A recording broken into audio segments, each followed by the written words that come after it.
ጀነራል ኃይለ ሥላሴ ግርማይ ወይ ድማ ወድን በይተይ ዋና አዛዝ ሰራዊት ትግራይ ኮይን ከም ዝተሓረየ ተሓቢሮም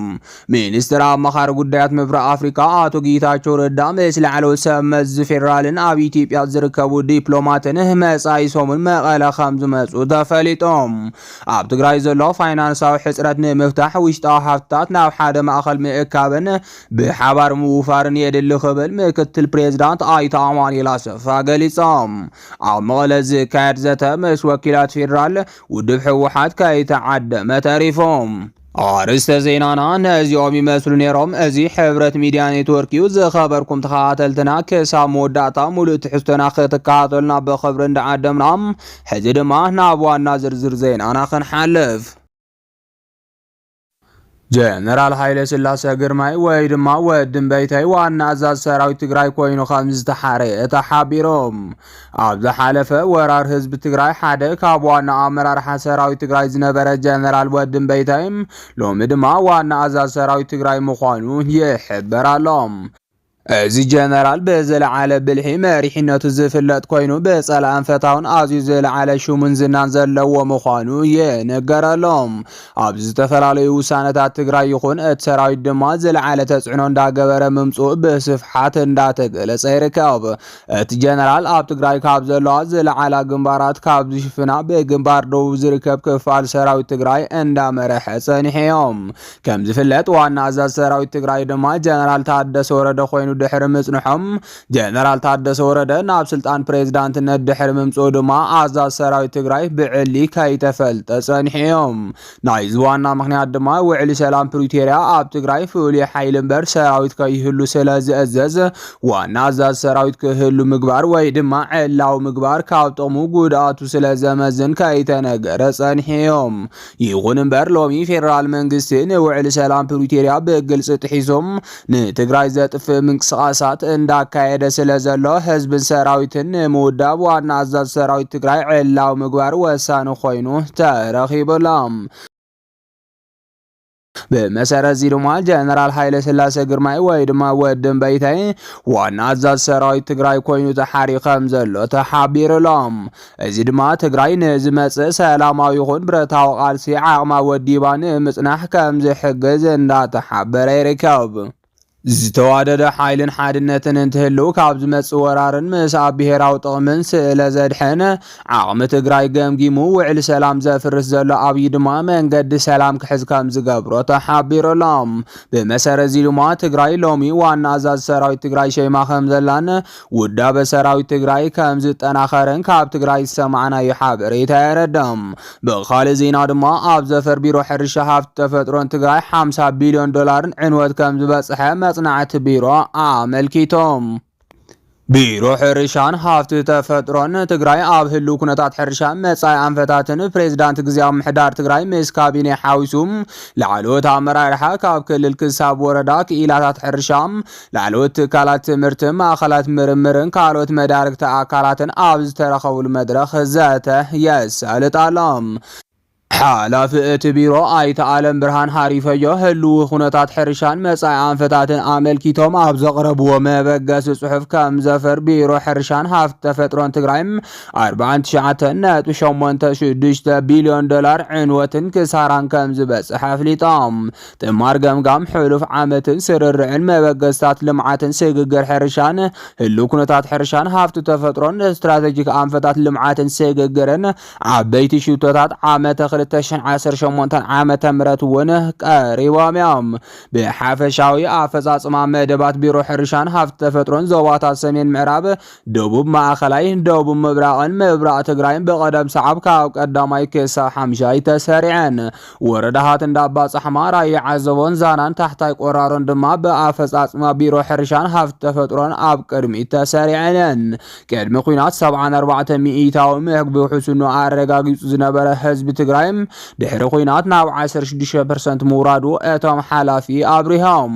ኣብ ሕሉፍ ዓመታት ዝነበሩ ጥንካረታት ከም መበገሲ ብምውሳድ ኣብ ቀጻሊ ካብቲ ዘጋጥመና ህልውናን ድሕነትን ሕሉፍ ቁጠባዊ ሓስያ ብምውፃእ ኣብ 21 ክፍለ ዘመን እንታይ ክበልዕ ካብ ዝብል ዘሕፍር የለን ካብዚ ንምውፃእ ድማ ኣመራርሓን ሰብ ሞያን ተሓጋጊዝካ ምስራሕ ይግባእ ኢሎም ድኽነት ሰብዓ ሚኢታዊ ኣብ ትግራይ ከም ዘሎ ዝሓበሩ እቶም ሓላፊ ካብቲ ድኽነት ንምውፃእ ሕርሻ እቲ ወሳንን ቀንዲ ስራሕን ክኸውን ከም ዝግባእ ገሊፆም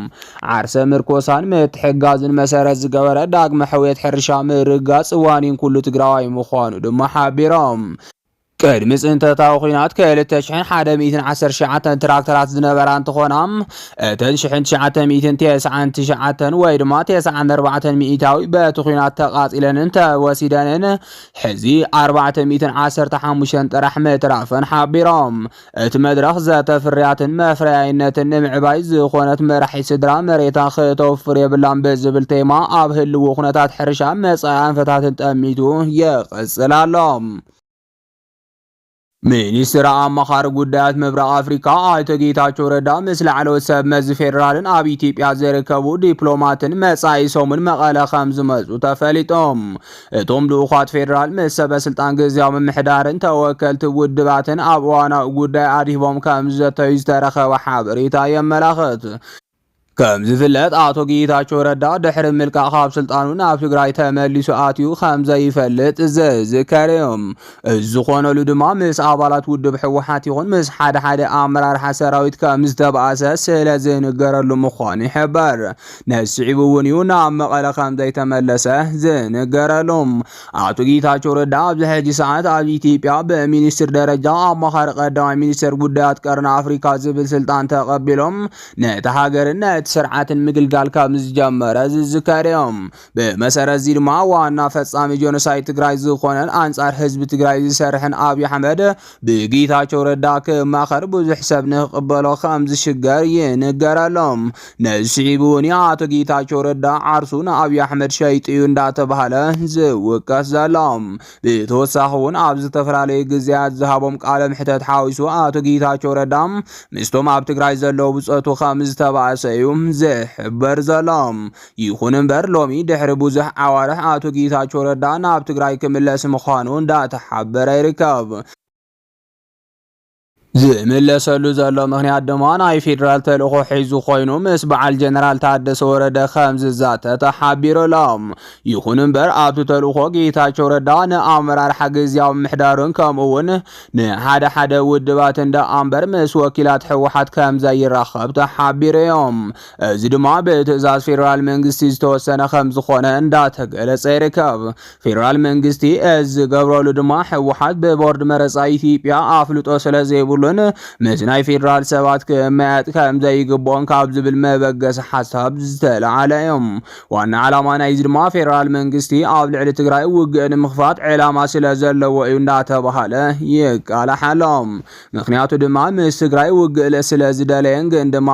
ጥፋተኛ ሕወሓት ንምባልን ተመያይጦም መፍትሒ ከምፁ ዘይኽእሉ ወኪላት ናብ ትግራይ ንምልኣኽ ይዳለሎም ፈለማ አቶ ጌታቸው ረዳ ምስ ነበራት ብፀቱ ክበኣስ ብምግባር ቀፂሉ ድማ ሎሚ አቶ ጌታቸው ረዳ ክመያየጥ ናብ ትግራይ ብምልኣኽ ገና ከሎ ዝኸሸፈ ዘተ ከም ዝኸውን ተንተንቲ ይገልጹሎም ነስዒቡ ድማ እዩ አቶ ጌታቸው ረዳን ካልኦት ወኪላት ፌደራልን ናብ ትግራይ ክልእኾም ተዳልዩ ዘሎም ኣብ ቀጻላይ ሰሙን ድማ ጌታቸው ረዳ ዝመራሕዮም ልኡኻት ፌደራል ምስ ጀነራል ታደሰ ወረደ ተራኺቦም ምስ ሕወሓት ግን ናይ ምርኻብ ቆፀሮ ከም ዘይብሎም እንዳተገለጸሎም ኣብ ትግራይ ዘሎ ፋይናንሳዊ ሕጽረት ንምፍታሕ ውሽጣዊ ሃፍትታት ናብ ሓደ ማእኸል ምእካብን ብሓባር ምውፋርን የድሊ ክብል ምክትል ፕሬዝዳንት አቶ ኣማኑኤል ኣሰፋ ገሊፆም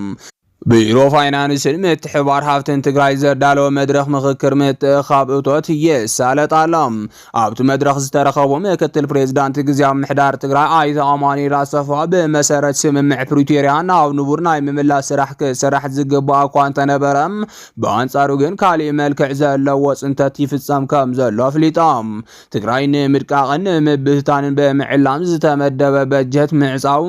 ነዳዲ ምክልካል ሒሳብ ትካላት ምዕፃውን ካልኦት ካልኦት ጎዳእቲ ተግባራት ብምፍጻም ኣብ ትግራይ ቁጠባዊ ቅልውላው ንምፍጣር ይሰርሕ ምህላውን ኣገንዚቦም። ኣብ ልዕሊ ትግራይ ይፍጸሙ ዘለዉ ሽርሕታት ቁጠባ ንምፍሻል ኣብ ዓርሰ ምርኮሳ ኣድሂብካ ብምንቅስቓስ ዘጋጠመ ጸገም ምስጋር ከም ዘለለይ እቶም ምክትል ፕሬዝዳንት ኣረዲኦም። ዘጋጠመ ሕፅረት ፋይናንስ ዝፍታሕ ኣብ ትግራይ ዝርከቡ ሃፍታት ብፍትሓውን ሕጋዊ መንገዲ ናብ ሓደ ማእኸል ብምእካብ ሓበራዊ ትልሚ ብምውፃን ብምውፋር ምዃኑ እውን ኣብሪሆም እዮም። እቲ ጸገም ተጸሚምካ ሰራሕተኛታት ብምድማዕ እዩ ዝፍታሕ ዝበሉ ኣይተ ኣማኑኤል ኣሰፋም ትግራይ ንምስጋር ኣብ ዝግበር ምንቅስቓስ ልዑል ርብርብ ክግበር እውን ፀዊዖም እዮም። ሓላፊት ቢሮ ፋይናንስ ምትሕብባር ሃፍትን ዶክተር ምሕረት በየነ ብግድየን ከቢድ ክፍተት በጀት ምግጣሙን ንትግራይ ብኢኮኖሚ ንምውቃዕ ይስራሕ ከም ዘሎም ብምጥቃስ ነቲ ጸገም ንምፍታሕ ዘኽእሉ እቶት ዝእከበሎም መስርሓት ከም ዝተዳለውን ዝምልከቶም ኣካላት ኣድላይ ተሳትፎ ክገብሩን ተላብየን። ኣብቲ መድረኽ ኣመራርሓ ግዝያዊ ምምሕዳር ትግራይ ወከልቲ ትካላት ፋይናንስን ከንቲባሃትን ኣፈ ጉባኤያትን ዝተፈላለያ ከተማታት ኣመራርሓ ንግዲ ቻምበርን እናተሳተፉ እዮም። ናይሎም ዜናታትና ኣብ ዘብቂዕሎ ንምክትታልኩም ነመስገን።